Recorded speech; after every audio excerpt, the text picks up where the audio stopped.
ओम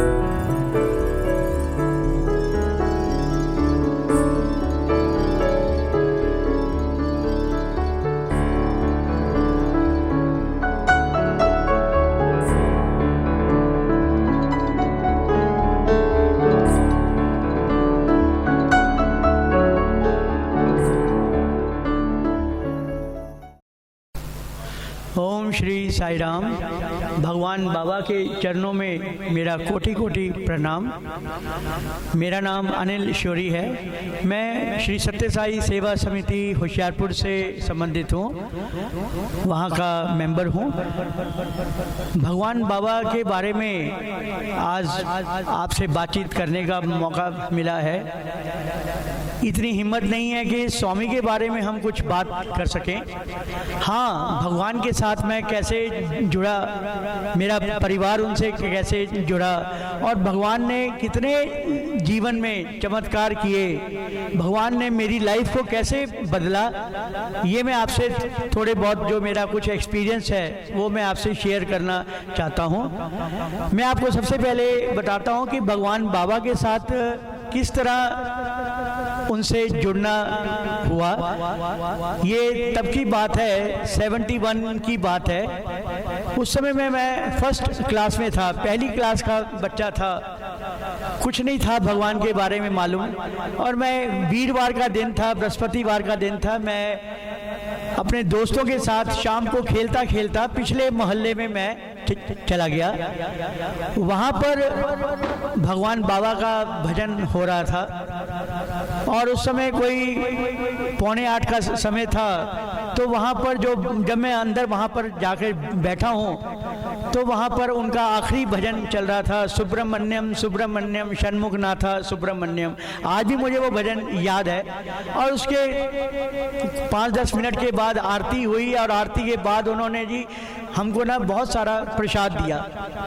अब मेरे हाथ छोटे थे तो इतना प्रसाद तो नहीं आ सकता था, तो मैंने एक पेपर में प्रसाद लेकर और मैं वहाँ से अपने दोस्त के साथ अपने घर आ गया। तो मेरी माताजी ने मेरे से पूछा, भाई ये कहाँ से आप भाई ये प्रसाद आया है? तो मैंने बोला कि पिछले मोहल्ले में वहाँ पर कोई कीर्तन हो रहा था, भगवान का नाम हो रहा था, तो उन्होंने ही बहुत सारा प्रसाद दिया है। और तब मेरे को बिल्कुल नहीं मालूम था कि ये भजन श्री सत्य साई बाबा का वहाँ पर हो रहा है। तो मैंने अपनी मम्मी को बोला, मम्मी ऐसा है अगले हफ्ते आप भी चलना, वो लोग बहुत सारा प्रसाद देते हैं, बहुत कुछ वहाँ पर खाने को मिलता है। तो उन्हीं दिनों दीपावली का समय था। मेरे पिताजी बाजार गए, दिवाली का सामान लेकर आना था, माँ लक्ष्मी जी का फोटो लेके आना था। तो मेरे पिताजी जब दुकान पर गए तो वहाँ पे जो दुकान वाला था उन्होंने माता लक्ष्मी जी का जब कैलेंडर दिया और साथ में उन्होंने बाबा का भी एक कैलेंडर दे दिया और बोला कि साहब आप ये लेके जाओ, ये बहुत ही सिद्ध पुरुष हैं और इस समय धरती पर एक साक्षात अवतार के रूप में है, आप ये उनका फोटो जरूर लेकर जाओ। तो मेरे पिताजी वो आर्मी में थे, फौजी थे, तो उनकी जैसे आदत होती है, बोलते चलो ठीक है यार, ये लक्ष्मी जी का दिया है, बाबा का भी दे दो फोटो में मेरे को।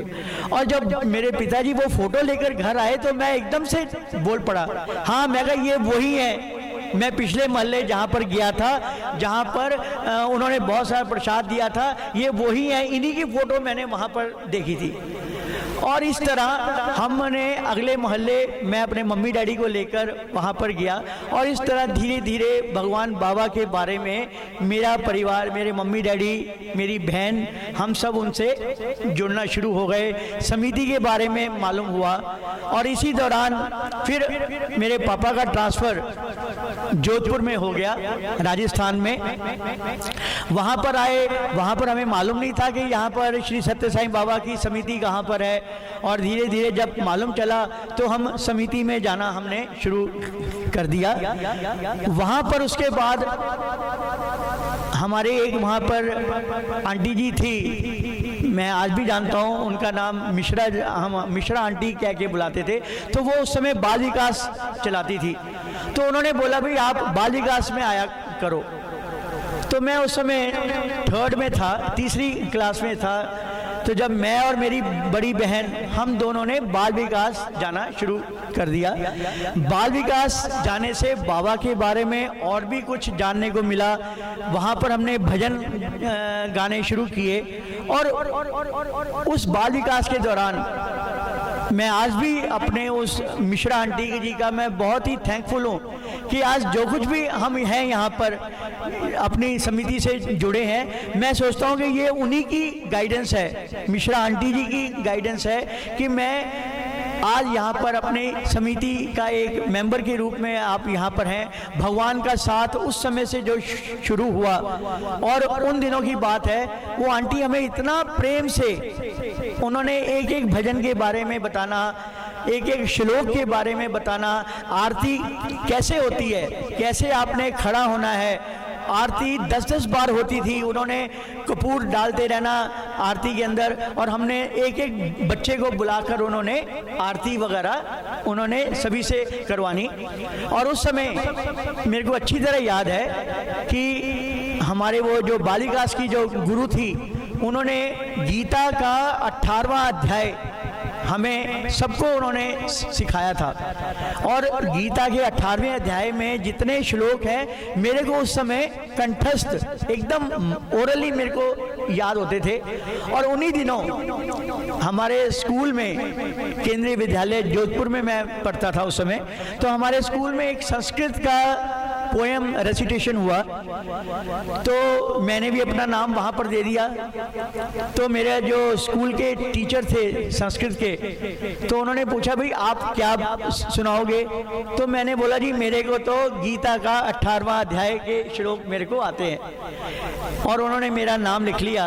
और जिस दिन पोएम रेसिटेशन का कंपटीशन था, मैंने स्टेज पर गया, स्वामी का नाम लिया एंड आई स्टार्टेड। मैं गीता का 18वां अध्याय मैंने आंख बंद करके बोलना शुरू कर दिया।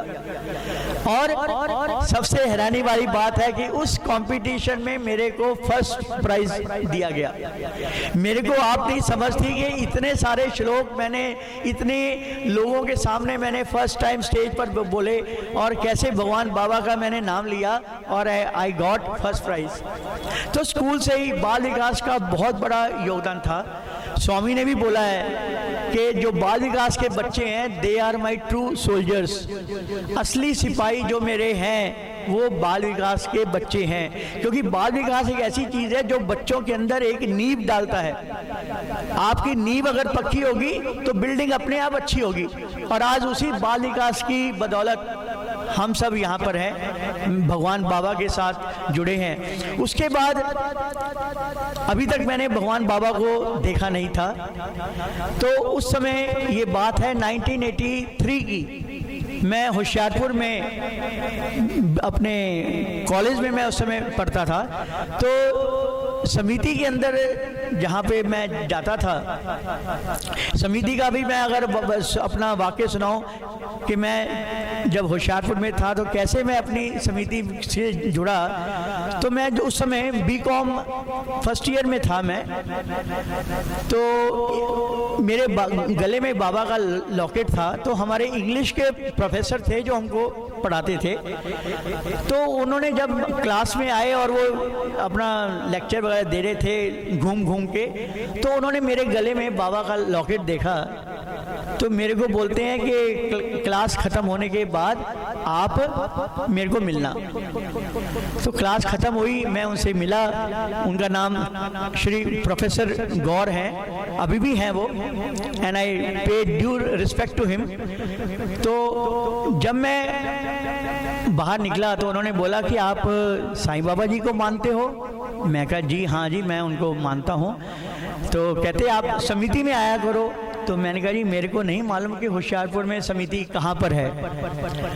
तो उन्होंने कहा ऐसे करना, आज शाम मेरे घर आना। और संयोग से मतलब कि उस दिन थर्सडे था। तो मैं शाम को जल्दी 5 बजे उनके घर चला गया और वो मेरे को पहली दफ़ा समिति में लेकर आए।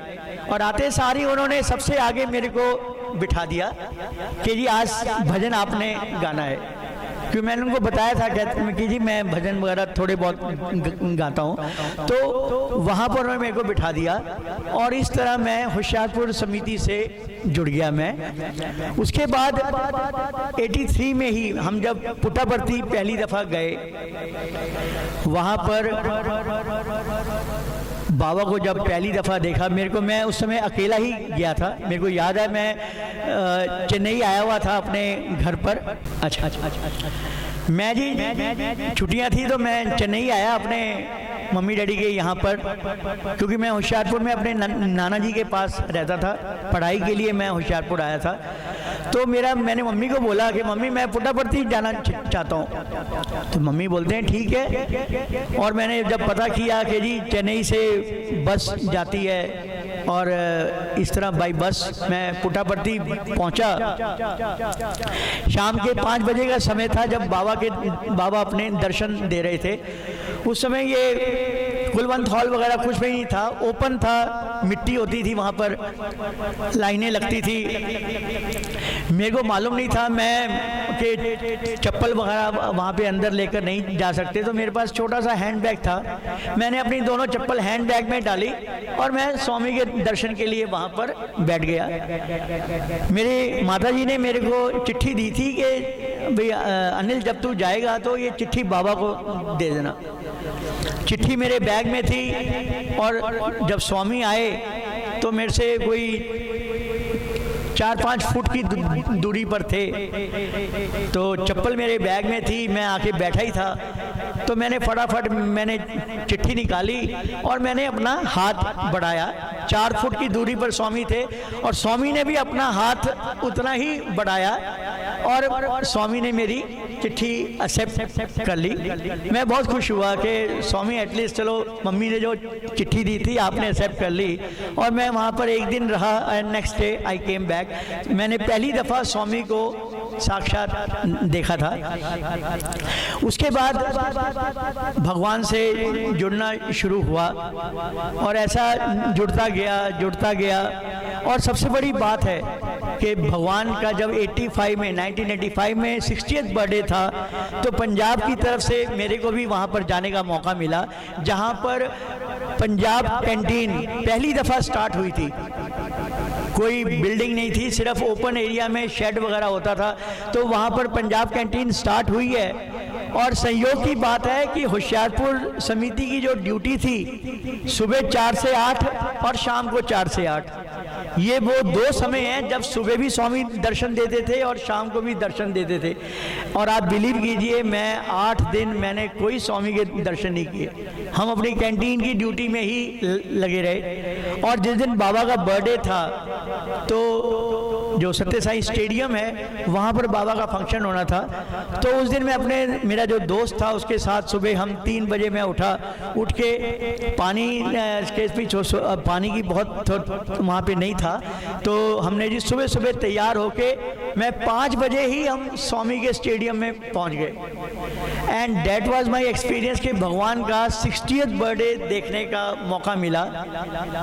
कि ये वो समय है जब भगवान ने उस समय साक्षात कहा था कि वो सच्चिदानंद और कोई नहीं है, वो मैं ही हूँ। स्वामी का वो भाषण मेरे को आज भी याद है अच्छी तरह। और उसके बाद भगवान से जुड़ते गए। समिति की कई, मैं भजन कन्वीनर भी रहा, सेवा दल कन्वीनर भी रहा, समिति कन्वीनर का भी भगवान ने बनने का मौका दिया अलग अलग। लेकिन उससे जितने मतलब कि भगवान का विश्वास बढ़ता गया, भगवान का आशीर्वाद हमेशा मेरे साथ रहा है। और ये कोई बात नहीं है, मैं आपको अपना एक एक्सपीरियंस जरूर कुछ है कि मैं भगवान बाबा के बारे में कह सकता हूँ कि भगवान ने हमेशा मेरे को रास्ता दिखाया है। He has always helped me। हमेशा उन्होंने मेरी प्रॉब्लम्स को सॉल्व किया है। और ये मतलब कि मैं कह सकता हूँ कि ये वो बात है। अभी जैसे मैं आपको एक अपना एक्सपीरियंस बताऊंगा। 24 फरवरी 2010 की बात है। मेरा उस दिन व्रत था। मैं अपने ऑफिस में काम कर रहा था, प्लांट के अंदर एक अपनी कंपनी का एक चक्कर लगा के जब मैं अपनी सीट पर आया तो मैंने अपने जो नीचे वर्कर था उसको मैंने बोला कि एक कप चाय का मेरे को बना दे। चाय पीने के बाद मेरे छाती के अंदर चेस्ट में ना पेन होना शुरू हो गया और मैं दर्द थोड़ा बढ़ गया था। तो मैं अपने ऑफिस की डिस्पेंसरी में गया तो वहाँ पे जो डॉक्टर था उसने मेरे को बोला कि यार कोई गैस वगैरह कई बार हो जाती है, उससे करके चेस्ट में पेन हो जाती है। But I was not satisfy. उसने मेरे को एक टैबलेट वगैरह दी, लेकिन मैं छुट्टी लेकर मैं घर आ गया। आखिर मैंने क्लिनिकल लेबॉर्ट्री से अपना ईसीजी मैंने करवाई। तो जब ईसीजी आई तो वो एकदम ख़राब आई, पॉजिटिव आई ईसीजी। तो वहाँ पे जो लेबॉर्ट्री का आदमी था वो कहता जी कि आप ना कल जो हार्ट के डॉक्टर हैं रमन चावला आते हैं जी, जलंधर से आते थे वो, होशियारपुर, तो आप उनको एक बार दिखाओ, आपकी तो ईसीजी ठीक नहीं आई है।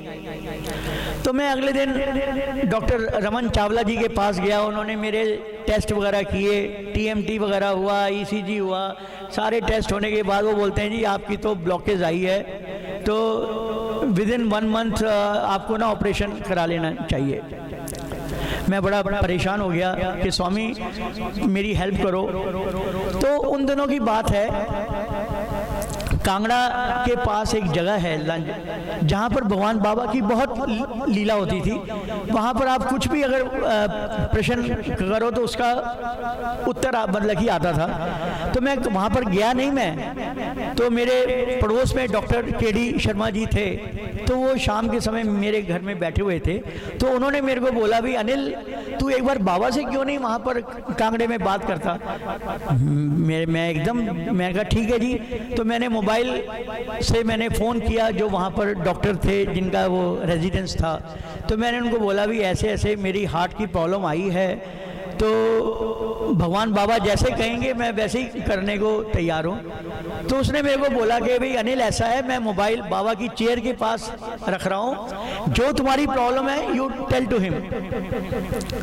तो उन्होंने मोबाइल बाबा की चेयर के पास रखा। मैं होशियारपुर में ही हूँ, मैं कांगड़े नहीं गया, और मैंने मोबाइल पे बाबा से प्रार्थना की कि स्वामी में मेरा ये जो प्रॉब्लम आई है हार्ट की, इसको ठीक करो, जैसा आप कहेंगे मैं वैसा ही करने को तैयार हूँ।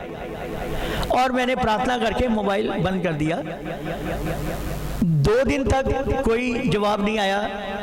और मेरे को याद है 1 मार्च 28 फरवरी की रात को भगवान बाबा सपने में आए और आके उन्होंने जैसे मेरा ना हार्ट के अंदर कोई बम ब्लास्ट होता है, एक ब्लास्ट सा हुआ, और मैं उसके बाद अपने आप को बड़ा हल्का महसूस कर रहा हूँ।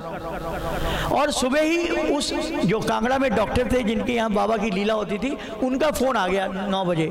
अरे अनिल, बाबा ने ना डायरी में तुम्हारे नाम पे एक मैसेज लिखा है। तो मैंने बोला गुप्ता जी मेरे को बताइए क्या हुआ।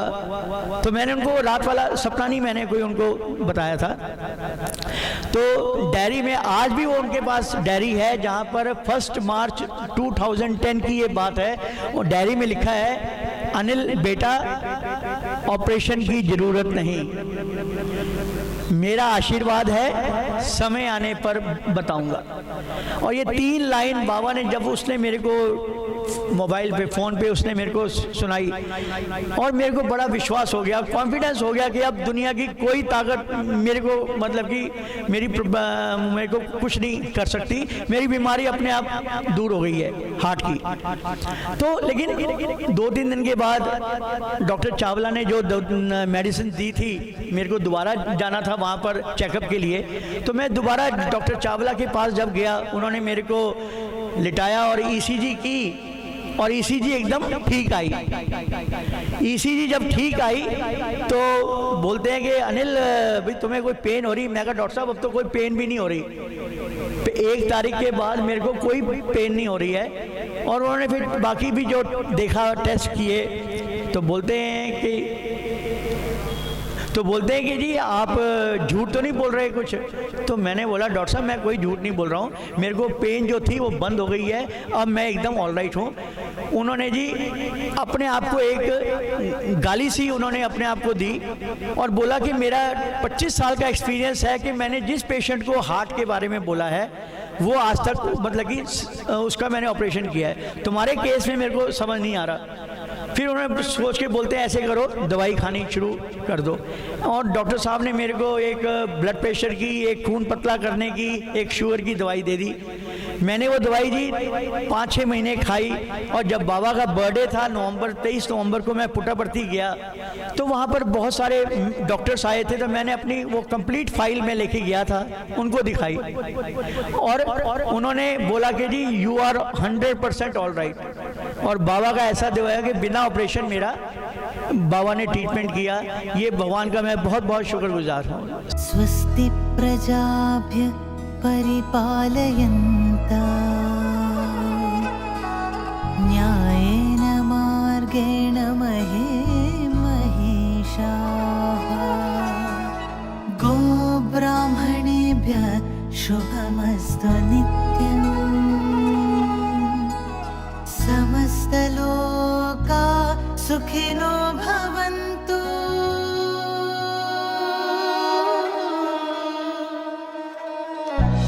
समस्तलोका